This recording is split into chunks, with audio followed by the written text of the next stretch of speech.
All right, seniors, we're getting down towards the goal line here. Let's make sure we cross the line here the last few weeks. Let me know how I can help you. Here's what we got going for Friday, May 15th. First, do the do now assignment. Second, all we got going, this is it, and this has been true since Wednesday, is a documentary called Mind Over Money. It's about 45 minutes, and that's it. That's all we got till Tuesday.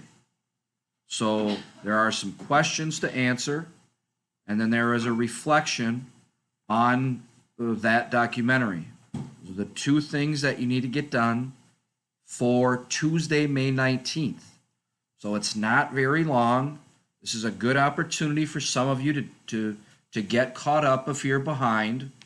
And it's also a good opportunity for some of you that may want to make sure you have an A. We have a lot of people in that category right now, but if you really do want to score high here in this class, it would be a great opportunity for you to do some extra credit as well.